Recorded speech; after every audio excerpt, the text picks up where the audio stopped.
So I thank the Chair and the Committee for the opportunity to speak today. The Environmental Defender's Office strongly supports this bill, however says it does not go far enough. This bill is a necessary but not sufficient step to save the last 10 to 30% of the Great Barrier Reef. Happily, this bill would not be acting alone, as the world has agreed to phase out coal. I only need to take the members to 2 lines of one document to make good this proposition. Do you have a copy of the global warming 1.5 degrees? Yes, that has been the member for Maiwar lodged those, tabled those. We have colour copies if anyone would like one. All the better. I can take you to it, or I can just read, give you the references and read, so you don't have to fumble with documents.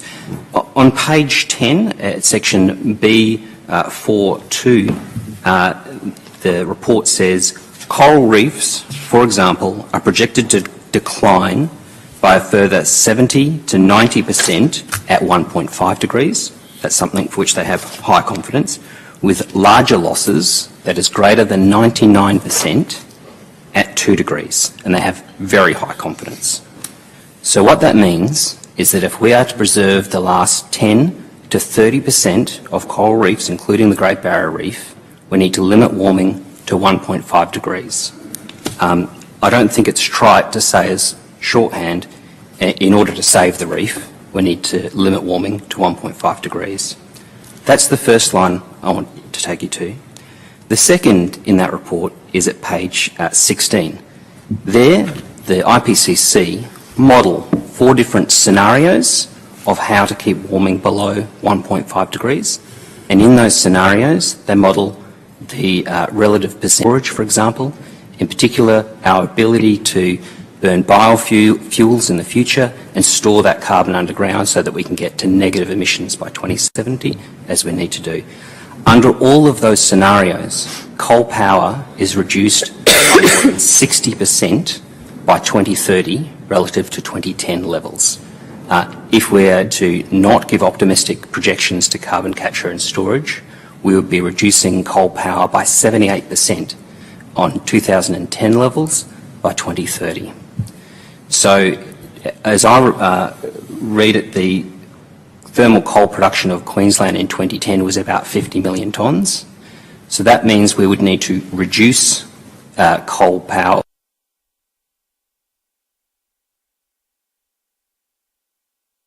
or reduce coal supply to about 20 million tonnes in the next 10 years, consistent with 1.5 degrees, saving the last 10 to 30% of the reef. So in a scenario where in order to save the reef we need to be reducing coal productions, it is clearly inconsistent with keeping it under 1.5 degrees, saving the reef, to increase coal production by 60 million tonnes in the case of Adani, or over 100 million tonnes in a year in the case of opening up the whole Galilee Basin. It is certainly necessary to not open up the Galilee Basin in order to avoid 1.5 degrees and save the last of the reef. But it's not nearly enough. We say it should be a moratorium on all new coal, thermal coal I should say, in Queensland. Happily, Queensland would not be acting alone, because that same logic applies to every other signatory of the Paris Agreement. There were 195 signatories ratified by 185 countries in the world, including Australia.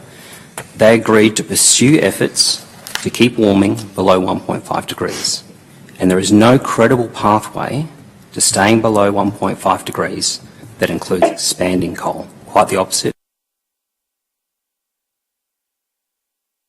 Where they agreed to achieve net zero emissions by 2050, that cannot be achieved by increasing coal as a source of primary energy. More to the point, 30 national governments around the world, including UK and Canada, and 22 subnational governments around the world, including ACT, City of Melbourne, City of Sydney, have signed the Power Past Coal Agreement, where they agreed to phase out coal. So this bill is consistent as a first step for staying below 1.5 degrees, and it would need to go further, and indeed the rest of the world will go further, as they have agreed to do under Paris. To deal with some of the points that are raised against us, It's said that the bill focuses on coal rather than emissions. That is a distinction without a difference. Burning coal results in emissions unless you have